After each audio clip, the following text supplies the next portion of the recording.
I'll just be direct about it. They were asking whether or not masturbation was bad. They were asking whether or not masturbation with ejaculation was particularly bad. And here's my stance on this. I'm a biologist and a neuroscientist.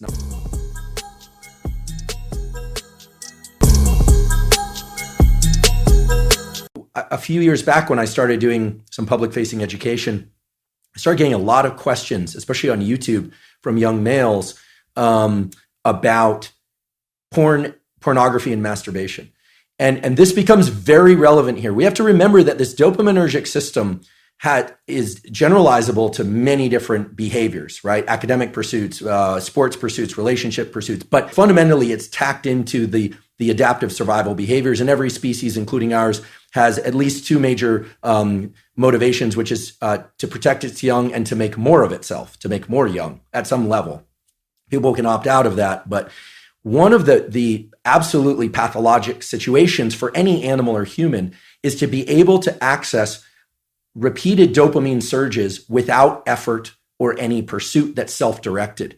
So for instance, cocaine, a drug which potently increases dopamine, or methamphetamine, which potently increases methamphetamine, but doesn't require any sort of adaptive action pursuit except to acquire the drug and spend money on it. No sacrifice. So what ends up happening is the circuit that gets rewarded is only the drug-seeking behavior, and no other behavior will give the kind of potent dopamine release that cocaine or methamphetamine will, which is why they are so pernicious. I was starting to get a lot of questions. I was kind of surprised. I thought, well, I'm male, and maybe that's why they feel comfortable asking. But people were saying we're asking about pornography, and I'll just be direct about it. They were asking whether or not masturbation was bad. They were asking whether or not masturbation with ejaculation was particularly bad. And here's my stance on this. I'm a biologist and a neuroscientist, not a psychologist. But what we know for sure is that if an individual repeatedly engages in this circuitry, let's say masturbation and pornography, with increasingly potent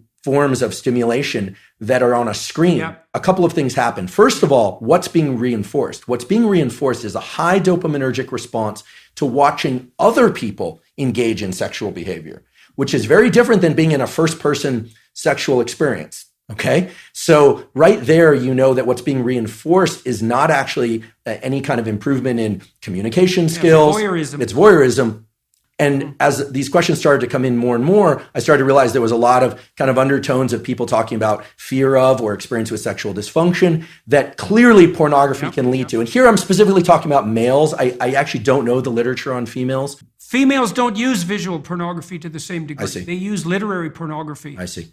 So, and then you start to think about, okay, what happens in the cascade or the arc of sexual arousal and orgasm? What happens is that initially there's it's parasympathetically dominant, meaning if somebody is too stressed, they actually can't engage in sexual behavior. The arousal response doesn't occur. Erection is blunted, but the actual orgasm response and ejaculation is strongly associated with the so-called sympathetic nervous system, which has nothing to do with sympathy. It has everything to do with, it's a kind of a stress response. And then it reverses to a parasympathetic response. And a hormone called prolactin increases dramatically after ejaculation in males. What does that do? That blunts dopamine release and testosterone for a very long period of time, which makes sense if pair bonding and sort of, in our species anywhere, there's this idea that then other molecules would be exchanged with partners, pair bonding, potential for raising mates, etc. Without getting into a huge discussion about that, the point is this. Masturbation and pornography are potently tapping into the dopamine system and can undermine the very processes of what I consider healthy processes of finding a mate, dating, communication, eventually, if it's appropriate, sexual interaction, etc. So here's a question. If you're seeking sexual release through pornography and you go through the whole cycle and you get a prolactin release, do you bond with yourself? So this is very interesting. The biology explains it as what's left there is a kind of an open loop, a kind of an emptiness, right? Because bonding with the self is a complicated notion. I mean, there's a healthy version of that, of course, loving oneself and self-referencing. And again, this is more far more your domain than mine in terms of what a healthy self-relation is.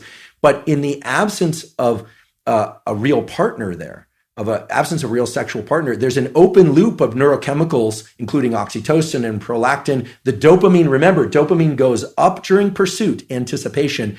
then peaks and then crashes below baseline after orgasm and ejaculation. So this kind of low that people fear is putting them into an amotivated state.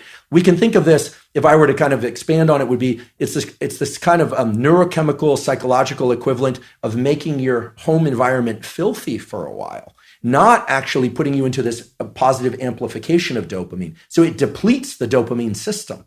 And it's likewise in drugs of abuse and addiction, it eventually depletes the dopamine system. Initially, there's a huge dopamine surge with drugs of abuse like methamphetamine and cocaine. But over time, people are using more and more to achieve what is not such a great high. You even see this a little bit with kind of consumption of energy drinks. Like people are taking more and more chemicals within their energy drinks, and they're thinking about loud, fast music, energy drinks. It's kind of stacking of dopaminergic tools. Now, that's not as pathologic. In fact, there are some energy drinks I'll occasionally drink, and I enjoy them. I don't think we need to be entirely afraid of pursuing or engaging in things that release dopamine. Obviously, healthy sexual behavior, food that we love, social engagement, all of these things can be dopaminergic. It's the big peaks in dopamine that are not associated with any prior effort or organization of self that are particularly dangerous for the human being.